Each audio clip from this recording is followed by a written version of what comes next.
Good morning. कैसे हैं आप लोग? तैयार है ना पुलिस बनने के लिए? कल हमने आपको बताया था कि कैसे क्या सिलेबस पढ़ना है। और देखिए, एग्ज़ाम भी हुआ है, जो रिटर्न री एग्ज़ाम हुआ है पुलिस का, उसका मेरे पास जीरोक्स है।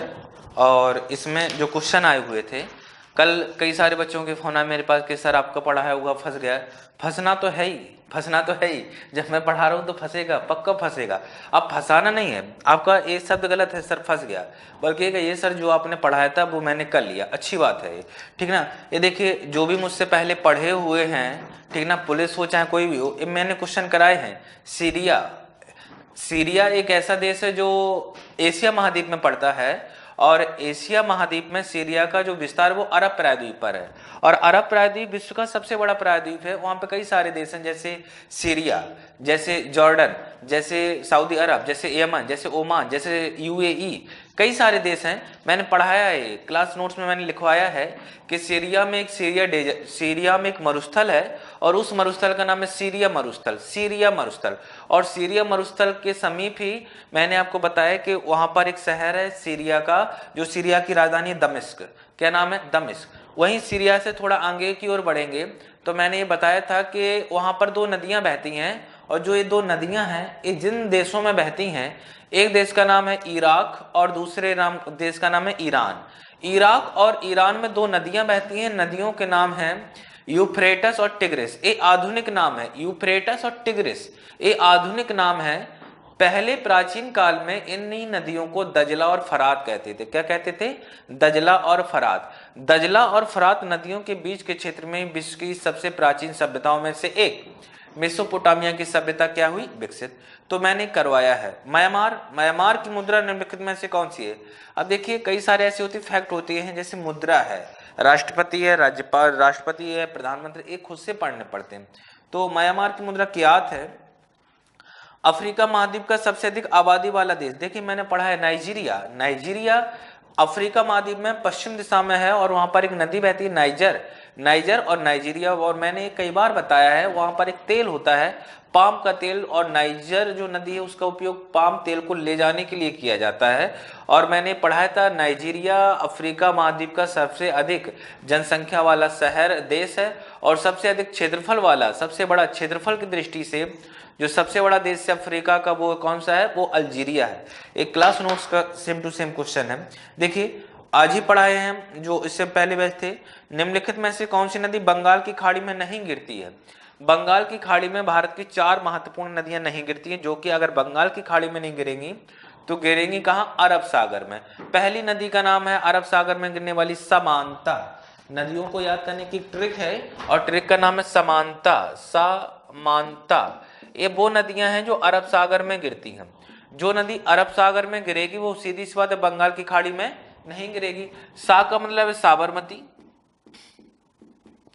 मां का मतलब है माही, ना का मतलब है नर्मदा, और ता का मतलब है ताप्ती। ता का मतलब क्या है? ता का मतलब है ताप्ती। कह रहा है निम्नलिखित में से कौन सी नदी बंगाल की खाड़ी में नहीं गिरती है? और कल आपको याद होगा जो मैंने आपको लिए छोटा सा एक वीडियो बनाया था, मैंने उसमें नदियां ही सबसे पहले पढ़ाया था, क्योंकि मैं जानता हूं कि नदियों से प्रत्येक वर्ष कोई भी कंपटीशन का एग्जाम दीजिएगा, नदियों से प्रत्येक वर्ष 1 से 2 क्वेश्चन आने तय है, ठीक ना। और ए वाला क्वेश्चन तो कई बार आया है कि कौन सी नदियां बंगाल की खाड़ी में गिरती हैं और कौन सी नदियां अरब सागर में गिरती हैं। तो कह रहा है निम्नलिखित में से कौन सी नदी बंगाल की खाड़ी में नहीं गिरती है? अगर बंगाल की खाड़ी में नहीं गिरेगी तो नदी कहाँ गिरेगी? नदी गिरेगी अरब सागर में। तो बंगाल की खाड़ी में कौन सी नदी नहीं गिरती है? नर्मदा, कावेरी, कृष्णा, गोदावरी। कौन सी हो जाएगी? कौन सी हो जाएगी? नर्मदा, ठीक है। अब देखिएगा, और ज्योग्राफी के क्वेश्चन यहाँ पे कहाँ है, देखिए ठीक है, यहाँ तो नहीं है, ये पूरा का पूरा आपका बायो है। और इस साइड बढ़ेंगे तो यहाँ भी नहीं है क्वेश्चन। ये देखिए, नदियों से मैंने क्या कहा था, 1 से 2 क्वेश्चन आएंगे। निम्नलिखित में से कौन सी नदी यमुना नदी की सहायक नदी नहीं है? मैंने पढ़ाया है, जिन लोगों को पढ़ाया वो जानते हैं। यमुना नदी की 3 महत्वपूर्ण सहायक नदियां बताऊंगे, चंबल, बेतवा और कौन सी? केन। ये यमुना की 3 सहायक नदियां हैं। कह रहा है यमुना निम्नलिखित नदियों में से कौन सी नदी यमुना नदी की सहायक नहीं है। ये तीन तो हैं, चंबल, बेतवा और केन तो हैं, कौन सी नहीं है? तो इसमें एक ऑप्शन है कल्याणी, तो कल्याणी इसका क्या हो जाएगा? सही हो जाएगा। कल्याणी नदी यमुना नदी की सहायक नदी नहीं है, ठीक ना। तो देखिए ये सारे कुछ हैं। बुंदेलखंड, आज जो मैं आपको पढ़ाऊंगा वो मैं पठार से ही स्टार्ट करूंगा। आज मुझे आपको पठार ही समझाने हैं कि पठार आखिर होता क्या हो, पठार पढ़ना कैसे। देखिए एक पठार से क्वेश्चन ले लिया गया ज्योग्राफी में, उत्तर प्रदेश का निम्नलिखित में से कौन सा जिला बुंदेलखंड का हिस्सा है?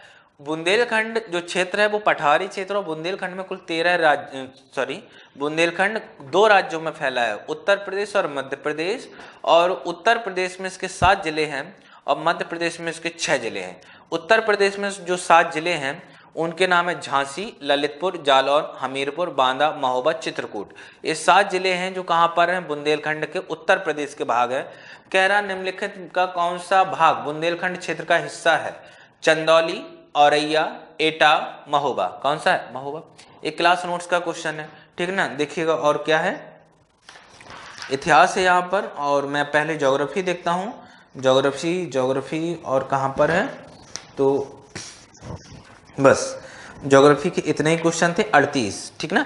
38 क्वेश्चनों में से देखिएगा अगर डिवाइडेशन किया जाए तो ज्योग्राफी में अपना पोर्शन देखूं तो ज्योग्राफी के मेरे कितने क्वेश्चन आए हैं? 1 2 3 4 5, 5 के बाद ये छठा नदी वाला, और हाँ छठा, और एक 7वां उत्तर प्रदेश का कौन सा हिस्सा? 7 हो गए। एक और आया मृदा, जिसमें मुख्य रूप से पोटास की कमी पाई जाती, उत्तर प्रदेश के जिले में पाई जाती।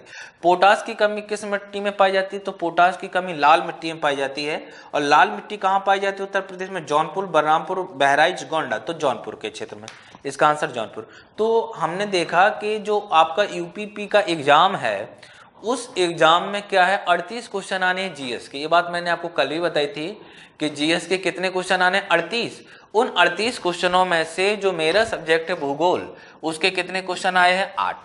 8 क्वेश्चन आए हैं। 38 में से अगर 8 चले गए तो बचे क्वेश्चन कितने? 30। अब देखिएगा इसमें हम पहले हम संविधान देखते हैं। संविधान, तो संविधान का क्वेश्चन 1 2 3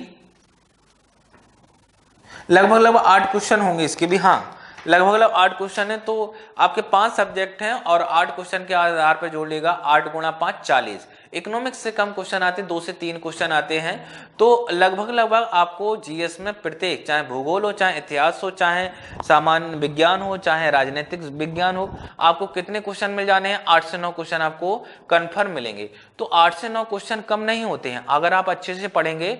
मैंने कल भी आपसे प्रॉमिस किया था, आज भी प्रॉमिस कर रहा हूं कि यदि आप सिंसियरिटी से मेरी क्लास लेंगे, जो भी क्लास यहाँ पे पढ़ाई जाएगी, चाहे मैं हूं, चाहे अमरीश जी हूं, चाहे रवि जी हूं, चाहे संदीप जी हूं, चाहे प्रयाग जी हूं, कोई भी टीचर हो, अगर आप सिंसियरिटी से यहाँ पे क्लास लेते हैं तो ये कंफर्म है कि आपका सिलेक्शन नहीं रुकने वाला। बस आप क्लास डेली लेते रहिएगा और जितना बोला जाए उतना पढ़ते रहिएगा, ठीक ना। तो ये तो अदर बातें थी। कल का जो पेपर था हमने उसके बारे में आपको थोड़ा बहुत बताया। अब हम आपको पढ़ने का और तरीका बताते हैं। जैसे कल मैंने आपको नदियों के बारे में समझाया था और एक ट्रिक बताई थी महाद्वीपों की, ठीक ना। आपको पढ़ने में 101% यहाँ पे मजा आएगा। ये क्लास ऐसी ही होने वाली है आगे जाके, ठीक ना। अब हम आज देखते हैं कि मान लीजिए पठार से एक क्वेश्चन आएगा और एक क्वेश्चन पर्वतों से आता है। एक क्वेश्चन पठार से, एक क्वेश्चन पर्वतों से, ठीक ना। तो ये ऐसे सब्जेक्ट हैं, ऐसे टॉपिक हैं जिनसे क्वेश्चन प्रत्येक वर्ष 1-2 क्वेश्चन आपको मिल जाने हैं। तो अब वहीं उन्हीं क्वेश्चनों को देखते हैं। जैसे हम लोग सबसे पहले पर्वत, पठार और मैदान देखते हैं। पर्वत, पठार, मैदान में क्या अंतर होता है? पर्वत, पठार, मैदान हो, ठीक ना। तो देखिएगा एक हम आपके लिए डायग्राम बनाते हैं।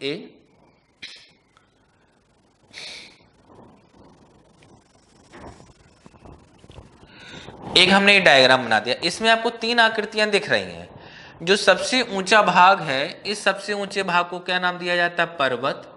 और जो सबसे निचला भाग है, इस सबसे निचले भाग को क्या नाम दिया जाता है? इस सबसे निचले भाग को नाम दिया जाता है मैदान। और एक ऊबड़ खाबड़ क्षेत्र है, इस वाले क्षेत्र को क्या नाम दिया जाता है? पठार। देखिए मैंने आपको क्या बताया था, भूगोल है, भूगोल, और पूरा का पूरा भूगोल डायग्राम, फ्लोचार्ट्स, मैप पर आधारित होता है। देखिए कितना सिंपल है। पर्वत धरातल की एक ऐसी संरचना जो सर्वाधिक ऊंची होती है और जिसका एक ढाल होता है। ये देखिए ढलान है, जिसका एक क्या होता है? ढाल। तो ढाल वाली संरचना, जिसका एक ढाल हो, ढाल वाली संरचना को हम क्या नाम दे देते हैं? पर्वत। सामान्य रूप से कहा जाता है कि जो पर्वत होते हैं, पर्वतों की सामान्य ऊंचाई 1000 मीटर से अधिक होती है। पर्वतों की जो सामान्य ऊंचाई है वो कितनी होती है? 1000 मीटर से अधिक होती है। 1000 मीटर ऊंची संरचना को नाम दिया जाता है पर्वत। 1000 या उससे अधिक ऊंची संरचना को नाम दिया जाता है पर्वत। और यदि इसकी ऊंचाई 800 से 1000 मीटर के मध्य में है तो इसी को हम क्या नाम दे देते हैं? इसी को हम नाम दे देते हैं पहाड़ी। क्या नाम दे देते हैं? पहाड़ी। यदि 800 से 1000 मीटर तक ऊंची संरचना है तो उसको नाम देते हैं पहाड़ी, और यदि 1000 मीटर से और अधिक ऊंची संरचना है तो उसको नाम दे देते हैं हम पर्वत। ठीक ना? तो पर्वत क्या हो गया? एक ऐसी संरचना जिसकी ऊंचाई 1000 मीटर या उससे अधिक होती है और जिसके पास क्या पाया जाता है? ढाल पाया जाता है, उसे हम पर्वत कहते हैं। उसे क्या कहते हैं हम? उसे पर्वत कहते हैं। धरातल की एक ऐसी संरचना जो ऊबड़ खाबड़ होती है, ऊबड़ खाबड़, कहीं पर ऊंची, कहीं पर नीची, कहीं पर ऊंची, कहीं पर नीची। तो ऊबड़ खाबड़, ऊबड़ खाबड़, ऊबड़ खाबड़ संरचना को क्या नाम दिया जाता है? ऊबड़ खाबड़ संरचना को नाम दिया जाता है पठार। ऊबड़ खाबड़ संरचना को क्या नाम दे दिया जाता है?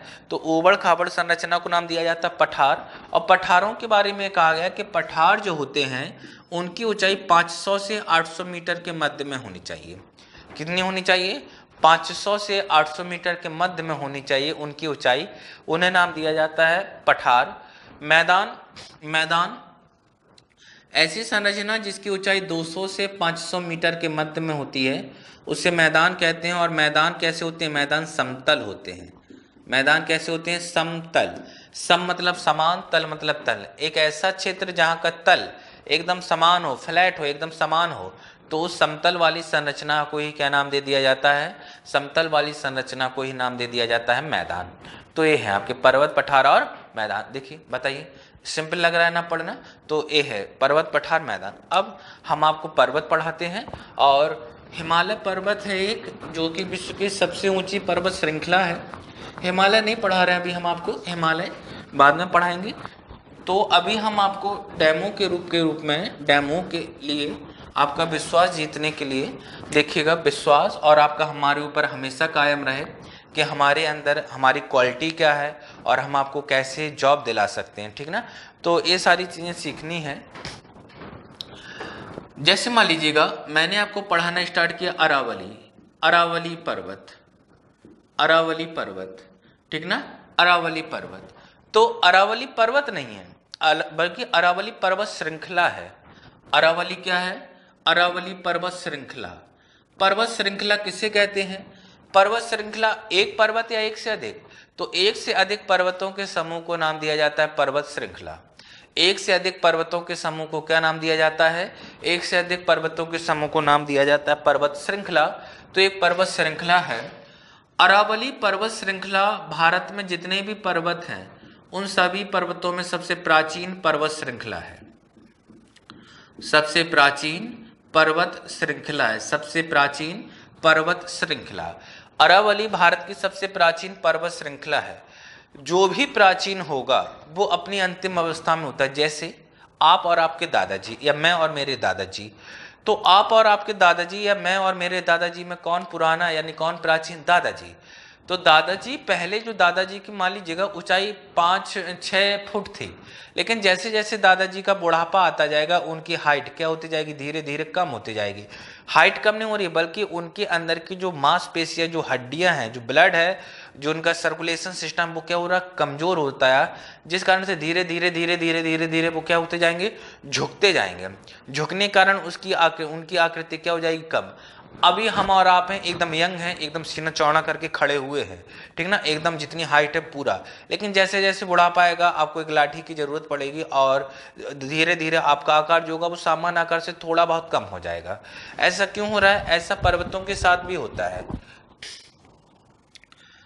अरावली पर्वत भारत का एक प्राचीन पर्वत है। इस पर्वत का निर्माण आज से 1000-1500 वर्ष पहले हुआ था। तब मान लीजिएगा इतना ऊंचा था। फिर हुआ क्या, यहाँ पे बादल बने। बादल बनने के बाद यहाँ पे क्या हुई, बारिश। ये बताइए, जब बादल बनने के बाद यहाँ पे बारिश होगी तो यहाँ पर जो मिट्टी होगी, जो चट्टानें होंगी, जो मिट्टी होगी, जो चट्टानें होंगी, वो पानी के साथ क्या होगा, उनका कटाव होगा। और पानी के साथ कटाव होने के कारण वो क्या होते जाएंगे, धीरे धीरे धीरे धीरे उनका आकार क्या होता जाएगा, इसका कटाव होता जाएगा, अपर्दन होता जाएगा। और पर्वत का आकार धीरे धीरे धीरे धीरे धीरे धीरे पर्वत का आकार क्या होता जाएगा, इस पर्वत का आकार कम होता जाएगा। जब इस पर्वत का आकार कम हो जाएगा तो ये बहुत छोटी संरचना बचेगी, और इसी छोटी संरचना को हम नाम दे देते हैं अवशिष्ट पर्वत। क्या नाम दे देते हैं, अवशिष्ट पर्वत। तो जो भी प्राचीन पर्वत होंगे वो अपनी किस अवस्था में होंगे, अंतिम अवस्था में, और अंतिम अवस्था को नाम दिया जाता है अवशिष्ट पर्वत। तो भारत का प्राचीन पर्वत कौन सा है, अरावली। और अरावली किस प्रकार का पर्वत है, अवशिष्ट। अरावली किस प्रकार का पर्वत है, अवशिष्ट। आपसे क्वेश्चन पूछा जाएगा कि अवशिष्ट पर्वत, भारत का अवशिष्ट पर्वत निम्नलिखित में से कौन सा है, अरावली। भारत का प्राचीन पर्वत निम्नलिखित में से कौन सा है, अरावली। सिर्फ आपको अरावली याद रखना है, ठीक ना। अब देखिएगा, तो इतना जान गए, अरावली एक पर्वत श्रृंखला है, भारत की सबसे प्राचीन पर्वत श्रृंखला, और सबसे क्या है, एक अवशिष्ट पर्वत का उदाहरण है। अवशिष्ट पर्वत एक ऐसा पर्वत जिसकी ऊंचाई बहुत कम हो, जो अपने जीवन काल की अंतिम अवस्था में हो, ठीक ना। अगला देखिएगा, अरावली। अरावली पर्वत, अरावली जो पर्वत है, इस अरावली पर्वत का विस्तार जो है वो दिल्ली से लेकर गुजरात तक है। दिल्ली से लेकर कहां तक है, तो दिल्ली से लेकर गुजरात तक है। दिल्ली से कहां तक है, गुजरात तक है। दिल्ली में अरावली पर्वत की ऊंचाई कम है, मतलब 1000 मीटर नहीं है, 1000 मीटर से कम है। तो जहां पर ऊंचाई कम होती है, ऊंचाई कम होने को हम किस नाम से जानते हैं, जहां पर ऊंचाई कम होती है, ऊंचाई कम होने के कारण उसे पहाड़ी कहते हैं। तो दिल्ली में जो इसका नाम है वो है रायसीना, रायसीना पहाड़ी। दिल्ली में इसका नाम क्या है, तो दिल्ली में जो इसका नाम है वो है रायसीना पहाड़ी। और इसी रायसीना पहाड़ी पर एक भवन बना है, उस भवन का नाम है राष्ट्रपति, राष्ट्रपति भवन। रायसीना पहाड़ी पर कौन सा भवन बना हुआ है, तो रायसीना पहाड़ी पर एक भवन बना हुआ है, और उस भवन का नाम है राष्ट्रपति भवन। आपके देखिएगा दो क्वेश्चन हो गए, राष्ट्रपति भवन किस पहाड़ी पर है, रायसीना, और राष्ट्रपति भवन किस पर्वत पर है, अरावली पर्वत। यहां पर एक झील है, इस झील का नाम है सांभर। झील का नाम क्या है, झील का नाम है सांभर झील। इस सांभर झील से एक नदी निकलती है, ये नदी अरावली पर्वत को यहाँ पे काटती है, और ऐसे होते हुए गुजरात में पहुंचती है। गुजरात में एक जगह है, जगह का नाम है कच्छ, कच्छ का रण। ये नदी जाती है और कच्छ के रण में विलुप्त हो जाती है। नदी का नाम क्या है, नदी का नाम है लूनी नदी। नदी का नाम क्या है, तो नदी का नाम है लूनी नदी। और यहाँ पर एक मरुस्थल है, मरुस्थल का नाम है थार, थार मरुस्थल। मरुस्थल का नाम क्या है, मरुस्थल का नाम क्या है, थार मरुस्थल। ये जो आपसे क्वेश्चन पूछा जाएगा वह कौन सी नदी है जो थार मरुस्थल से होते हुए बहती है, तो थार मरुस्थल से होकर बहने वाली नदी का नाम, तो थार मरुस्थल से जो नदी होकर बहती उस नदी का नाम है लूनी। ये यहां पर देखिएगा, एक गुजरात का कच्छ का रण है, ये काठियावाड़ प्रायद्वीप है। तो लूनी नदी ऐसी आती है और यहाँ पर एक गुजरात का कच्छ का रण है, यहाँ पर आके विलुप्त हो जाती है। मैंने क्या कहा कि लूनी नदी क्या हो जाती है, विलुप्त हो जाती है। मान लीजिएगा एक कच्छ का रण है, कच्छ का रण में रेत पाई जाती है, रेत। जब नदी आती है तो रेत में जैसे प्रवेश करती है, वो रेत क्या करती है, उस पूरे नदी के संपूर्ण पानी को एब्जॉर्ब कर लेती है। जब वो रेत पूरे पानी को एब्जॉर्ब कर लेगी तो नदी हमें ऊपर नहीं दिखाई देती, बल्कि नदी कहाँ चली जाती है, नदी धरातल के नीचे चली जाती है, और धरातल के नीचे ही नीचे प्रवाहित होती है। तो ऐसी नदी जो धरातल के अंदर ही अंदर प्रवाहित होती है, धरातल के अंदर ही अंदर प्रवाहित होने वाली नदी को नाम दिया जाता है अंतः अपवाहित नदी। क्या नाम दिया जाता है, अंता अपवाहित नदी, अर्थात एक ऐसी नदी जो धरातल के अंदर ही अंदर बहती है, उस नदी को नाम दिया जाता है अंता अपवाहित नदी। तो भारत की अंता अपवाहित नदी कौन सी है? लूनी। और लूनी नदी कहाँ पर बहती है? थार मरुस्थल में। कहाँ पे गायब हो जाती है? गुजरात के कच्छ करण में। कहाँ से निकलती है? सामर झील के आसपास के क्षेत्र से। किस पर्वत को काटती है? अरावली। देखिए डायग्राम एक है और क्वेश्चन आपको इतने सारे मिल गए, ठीक ना। अब देखिए यहाँ पर दिल्ली है, यहाँ पे गुजरात है, यहाँ पर राजस्थान है, आरजे राजस्थान। राजस्थान में अरावली पर्वत श्रृंखला है, हमने पहले ही बताया है। अरावली क्या है? पर्वत श्रृंखला। एक पर्वत नहीं है बल्कि एक से अधिक पर्वत हैं। तो जब पर्वत अधिक हैं, एक से अधिक पर्वत हैं, तो एक पर्वत यहाँ पर है उसी में, और उस पर्वत का नाम है माउंट आबू पर्वत। पहाड़ी भी कहते हैं क्योंकि ऊंचाई क्या है? कम है। तो माउंट आबू पहाड़ियां हैं। इन्हीं माउंट आबू पहाड़ियों की एक चोटी है और चोटी का नाम है गुरु शिखर। चोटी का नाम क्या है? चोटी का नाम है गुरु शिखर चोटी। ये जो गुरु शिखर चोटी है, गुरु शिखर चोटी है, एक क्या है? अरावली पर्वत की सबसे ऊंची चोटी है। गुरु शिखर चोटी क्या है? अरावली पर्वत की सबसे ऊंची चोटी है। अब देखिएगा, गुरु शिखर अरावली पर्वत की भी सबसे ऊंची चोटी है, गुरु शिखर माउंट आबू पहाड़ियों की भी सबसे ऊंची चोटी है, और गुरु शिखर किस राज्य में? राजस्थान। तो हम ये भी कह सकते हैं कि गुरु शिखर राजस्थान की भी क्या है? सबसे ऊंची चोटी है। समझ गए ना आप? तो ऐसे पढ़ना। अब ये मैंने आपको क्या कंप्लीट करा दिया? ये हो गया आपका अरावली पर्वत, ऐसे मैंने आपको समझाया। अब अरावली पर्वत के और इतर चलते हैं, तो अगला देखते हैं हम। मान लीजिएगा अगला अरावली पर्वत के बाद हम आपको पठार पढ़ाते हैं। एक पठार है और उस पठार का नाम है मालवा। पठार का नाम क्या है? एक पठार है, इस पठार का नाम है मालवा पठार, मालवा पठार। और एक पठार जो है उस पठार का नाम है बुंदेलखंड पठार। पठार का नाम क्या है? बुंदेलखंड पठार, बुंदेलखंड पठार, ठीक ना। एक का नाम मालवा पठार और दूसरे का नाम बुंदेलखंड पठार। सबसे पहले अब देखिएगा, कोई भी पर्वत पठार मैदान पढ़िएगा, चाहे कहीं, चाहे सेल्फ स्टडी कीजिएगा, आप सबसे पहले जब भी कोई पर्वत पठार मैदान पढ़ेंगे, सबसे पहले क्या देखा जाता है कि आखिर इसका विस्तार है कहाँ। तो मालवा पठार जो है उसका विस्तार मध्य प्रदेश और राजस्थान में है। मालवा पठार कहाँ पर है? मध्य प्रदेश और राजस्थान। पठार जो होते हैं, पठारों का निर्माण है वो ज्वालामुखी प्रक्रिया में निकले हुए लावा के द्वारा होता है, यानी यहाँ पे चट्टान पाई जाती है। जब धरातल के जैसे जैसे आप अंदर चले जाएंगे, तापमान बढ़ता जाता है, और जब तापमान बढ़ता जाता है तो क्या होता है कि अंदर जो ठोस धातु है वो द्रव में कन्वर्ट हो जाती है। उसी द्रव को हम नाम दे देते हैं मैग्मा, और जब ये मैग्मा धरातल की परतों को तोड़ते ऊपर आता है तो उसी को हम कह देते हैं लावा। और जब लावा धीरे धीरे धरातल पे फैलता है और लावा जब एकत्रित हो जाता है, जम जाता है धरातल पर, तो लावा के ठंडे होने की प्रक्रिया से जो बनता है उस पदार्थ को नाम दिया जाता है चट्टान। क्या बन जाता है? चट्टान बन जाती हैं। तो मालवा पठार जो है, मालवा पठार पर एक चट्टान पाई जाती है और उस चट्टान का नाम है बेसाल्ट चट्टान। चट्टान का नाम क्या है? बेसाल्ट। चट्टानों को मिट्टी का जनक कहा जाता है। चट्टान टूटेगी फूटेगी तो चट्टान के टूटने फूटने अपक्षय की प्रक्रिया होती है। अपक्षय मतलब मान लीजिएगा कोई चट्टान है, बारिश हुई, जब बारिश होगी तो इस चट्टान में क्या आ जाएगी? नमी। जब बारिश बंद हो जाएगी तो सूर्य आएगा, सूर्य का प्रकाश आएगा तो उस नमी को क्या हो जाएगा? बाष्पीकरण। जब नमी का बाष्पीकरण हो जाता है तो चट्टान क्या होती है? संकुचित होती है। और जब चट्टान संकुचित होती है तो कई छोटे छोटे भागों में वो क्या होती है? टूट जाती है। तो चट्टान के छोटे छोटे भागों में टूटने से क्या बनता है? चट्टान के छोटे छोटे भागों में टूटने से किसका निर्माण होता है? मृदा का। तो जहां पर भी बेसाल्ट चट्टान पाई जाएगी वहां पे जो मिट्टी पाई जाती है उस मिट्टी का नाम क्या है? काली मिट्टी। क्या नाम है उसका? काली मिट्टी। और काली मिट्टी में सर्वाधिक मात्रा में जिसकी खेती की जाती है उसका नाम है कपास। क्या नाम है? कपास। अब देखिए, जो मैंने आपको ऐसे पढ़ा है इसका आपको बेनिफिट मिलेगा। कैसे? मालवा पठार कहाँ पे? मध्य प्रदेश और राजस्थान। मालवा पठार पे कौन सी चट्टान है? बेसाल्ट। मालवा पठार पे कौन सी मिट्टी? काली। मालवा पठार पे किसकी खेती की जाती है? कपास।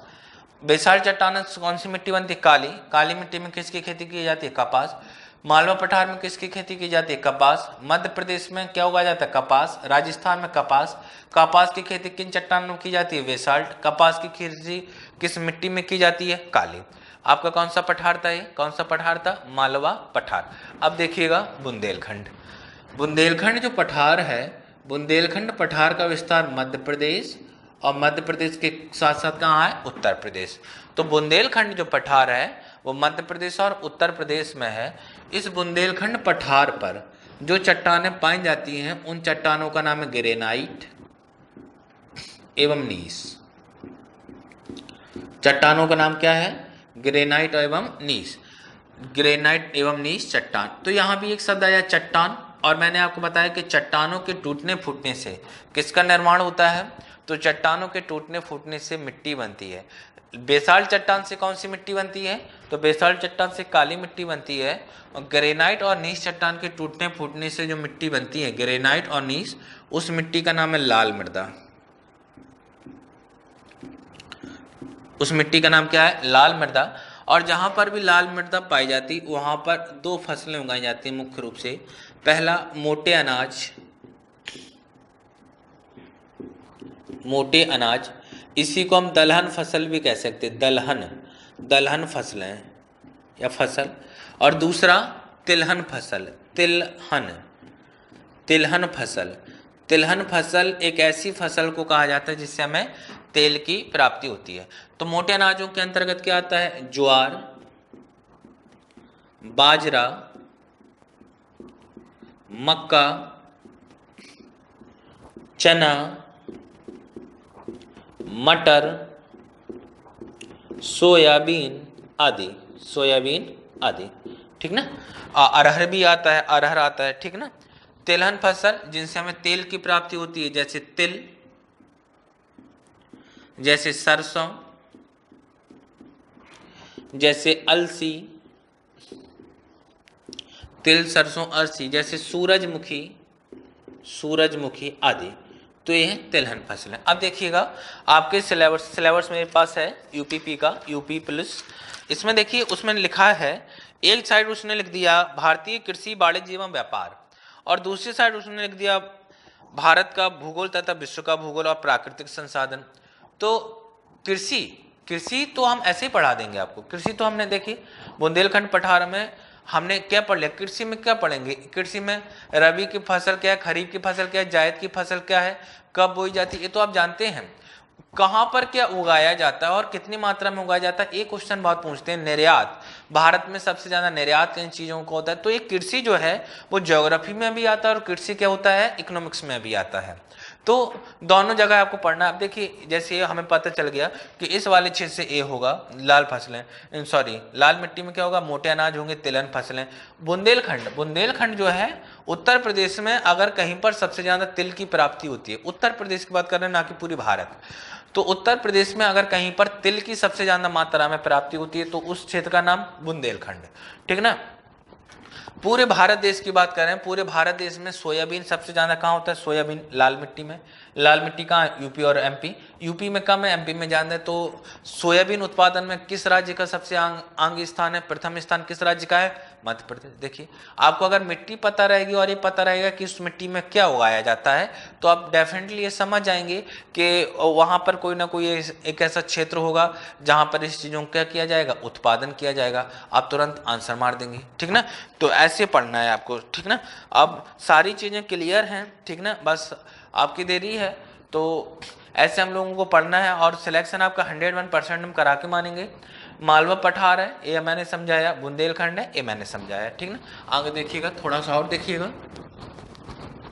जैसे मान लीजिएगा एक क्वेश्चन दक्षिण भारत से पूछा जाता है, दक्षिण भारत के पर्वतों से। दक्षिण भारत में कौन कौन से पर्वत हैं? तो दक्षिण भारत के पर्वतों से क्वेश्चन पूछा जाता है। कैसे? तो देखिएगा मैंने हेडिंग लगाई दक्षिण भारत के पर्वत। दक्षिण भारत के पर्वत समझना। देखिए पहले मैं यहां पर एक डायग्राम बना रहा हूं। दक्षिण भारत के पर्वत देखिए यहां पर यहां पर एक राज्य है, इस राज्य का नाम है केरल, और यहां पर एक राज्य है, इस राज्य का नाम है तमिलनाडु। एक केरल है, तमिलनाडु है, केरल और तमिलनाडु की यहाँ पर सीमा पर कुछ पर्वत हैं, इन्हीं पर्वतों को हमें पढ़ना है। तो दक्षिण भारत के अंतर्गत कुल 4 पर्वत हमें पढ़ने हैं। पहला, दूसरा, यहाँ तीसरा, और यहाँ बनाते हैं चौथा, और यहाँ पर तीसरा कर लेते हैं, यहाँ पर दूसरा कर लेते हैं, और यहाँ दिखाई ना दे आपको इसलिए यहाँ पर हमने ऐसा कर लिया। ये 4 पर्वत हमें पढ़ने हैं। 4 पर्वत, ये 3 बनाए और चौथा यहाँ पर। अब देख लीजिएगा, इसको हम फिर मिटा देंगे। देख लीजिएगा, पहले एक पर्वत है यहाँ पर, इस पर्वत का नाम है नीलगिरी। पर्वत का नाम क्या है? नीलगिरी पर्वत। दूसरा जो पर्वत है, इस पर्वत का नाम है अन्नामलाई पर्वत। अन्नामलाई पर्वत। तीसरा जो पर्वत है, इस पर्वत का नाम है कार्डमम पर्वत।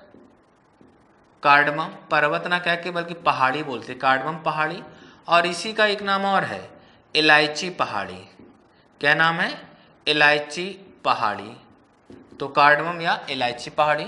और यहाँ पर एक है पालिनी पहाड़ी, पालिनी पर्वत। तो ये है, ये 4 आपके पर्वत हैं। इन 4 पर्वतों में से जो ये 3 हैं, नीलगिरी, अन्नामलाई, कार्डमम यानी इलायची, ये जो 3 पर्वत हैं, ये 3 पर्वत कहाँ पर हैं? ये 3 पर्वत केरल और तमिलनाडु की सीमा पर हैं।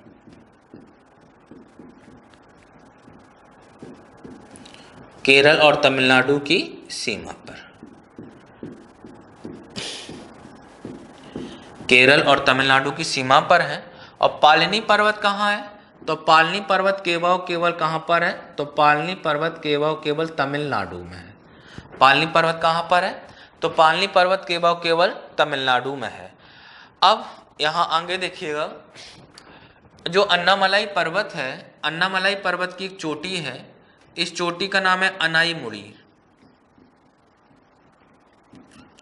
चोटी का नाम है अनाईमुड़ी चोटी। और जो अनाईमुड़ी चोटी है, ये दक्षिण भारत की सबसे ऊंची चोटी है।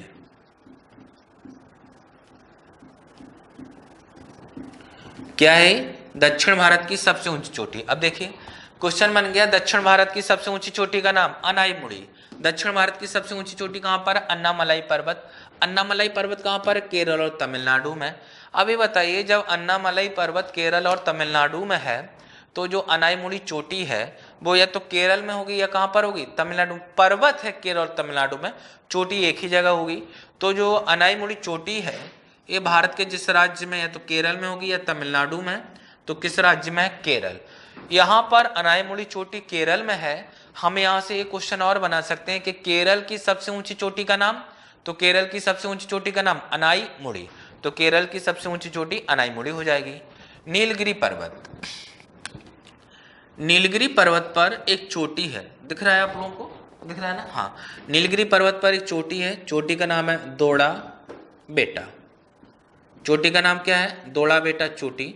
ये जो दोड़ा बेटा चोटी है, ये दक्षिण भारत की, दोड़ा बेटा चोटी जो है वो दक्षिण भारत की दूसरी सबसे ऊंची चोटी है। दूसरी सबसे ऊंची चोटी, दूसरी सबसे ऊंची चोटी है। कौन सी? दोड़ा बेटा। और दक्षिण भारत की पहली सबसे ऊंची चोटी अनाईमुड़ी, और दक्षिण भारत की दूसरी सबसे ऊंची चोटी दोड़ा बेटा। और ये दोड़ा बेटा जो चोटी है वो किस राज्य में है? ये भी किसी ना किसी राज्य में होगी। तो ये जिस राज्य में, उस राज्य का नाम है तमिलनाडु। तो हम ये भी कह सकते हैं कि तमिलनाडु की सबसे ऊंची चोटी का नाम क्या है? तमिलनाडु की सबसे ऊंची चोटी का नाम क्या है? तो तमिलनाडु की जो सबसे ऊंची चोटी, उसका नाम है दोड़ा बेटा। और जो तमिलनाडु की सबसे ऊंची चोटी है वो दक्षिण भारत की कौन सी नंबर की है? दूसरी। नीलगिरी पर्वत पर एक पर्यटन स्थल है। पर्यटन स्थल किसे कहते हैं? जहां पे हम लोग घूमने जाते हैं, जब टाइम फ्री होता है, हमारे पास पैसा भी होता है, टाइम भी होता है, तो हम लोग घूमने जाते हैं, पिकनिक मनाने जाते हैं। तो ऐसे स्थानों को पर्यटन स्थल बोलते हैं। तो नीलगिरी पर्वत पर एक पर्यटन स्थल है, और उस पर्यटन स्थल का नाम है ऊटी या ऊटक मंडलम। ऊटक मंडलम, ऊटी या ऊटक मंडलम, एक क्या है? पर्यटन स्थल है, पर्यटन स्थल। और जो ये पर्यटन स्थल है, ये पर्यटन स्थल किसी ना किसी राज्य में होगा। तो ये पर्यटन स्थल जिस राज्य में है उस राज्य का नाम क्या है? उस राज्य का नाम है तमिलनाडु। भारत में सबसे पहले मानसून किस राज्य में आता है? तो भारत में सबसे पहले मानसून केरल में आता है, ठीक ना। यहाँ दिख रहा है आपको, हाँ देखिए, भारत में सबसे पहले मानसून केरल में क्यों आता है? क्योंकि केरल यहाँ पर है, यहाँ पर तमिलनाडु है, केरल और तमिलनाडु की सीमा पर यहाँ पे कुछ पर्वत है। जब मानसून यहाँ से आता है तो ये पर्वतों से मानसून टकराता है और पर्वत इस मानसून को रोक लेते हैं। जब पर्वत इस मानसून को रोक लेते हैं तो ये मानसून आगे नहीं बढ़ पाता। जब आगे मानसून नहीं बढ़ पाता है तो उसी क्षेत्र में क्या कर देता है? वर्षा। जहां पर वर्षा अधिक होगी, मतलब केरल में मानसून पहले आएगा, केरल में वर्षा अधिक होगी। अब बताइए, जहां पर वर्षा अधिक होगी, वर्षा अधिक होने के कारण वहां पर जो वनस्पति पाए जाएंगे, जो पेड़ पौधे पाए जाएंगे, वो कैसे पाए जाएंगे? सघन।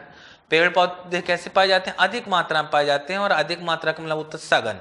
सघन पेड़ पौधे पाए जाते हैं। सघन पेड़ पौधे पाए जाने के कारण वहां पर जो दो पर्वत हैं,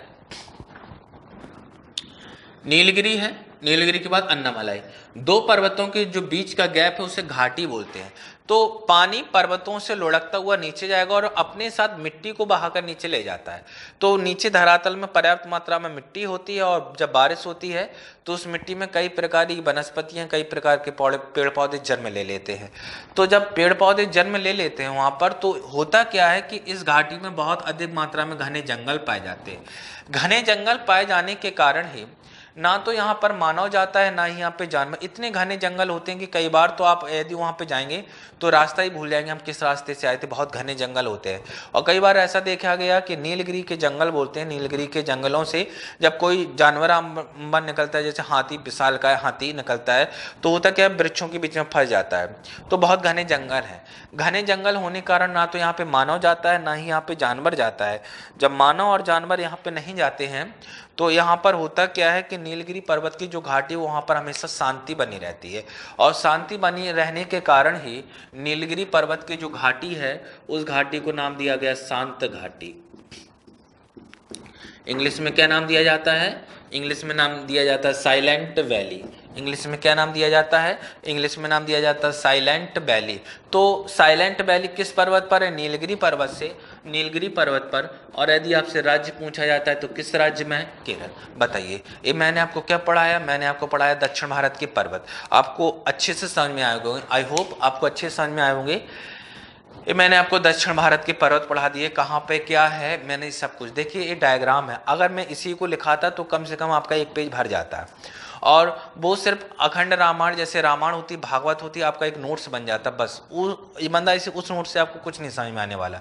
लेकिन जो मैं ऐसे डायग्राम से पढ़ा रहा हूँ, अगर आप ईमानदारी से इस डायग्राम को दिन में 2 से 3 बार दोहराएंगे तो ये मेरी कंफर्म बात है, प्रॉमिस है आपसे, ये पूरा का पूरा आपको याद हो जाने वाला है। पूरा का पूरा आपको क्या हो जाएगा? याद हो जाएगा। तो कैसी लगी क्लास कमेंट करके जरूर बताइएगा। जो भी आपको चीज़ें लग रही हों कि सर अच्छा पढ़ा रहे हैं, ठीक ना, थोड़ा और सुधार है क्या है, या और लेवल गिरा के चलना है, थोड़ा लेवल उठा के चलना है, जैसा भी हो तो बताइए कमेंट में, ठीक ना।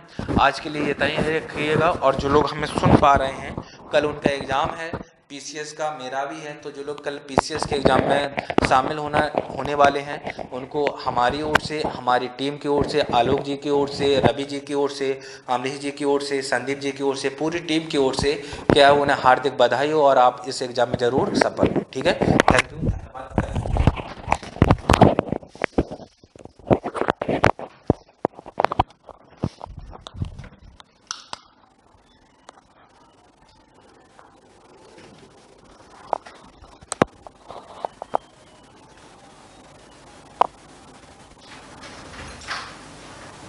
याद नहीं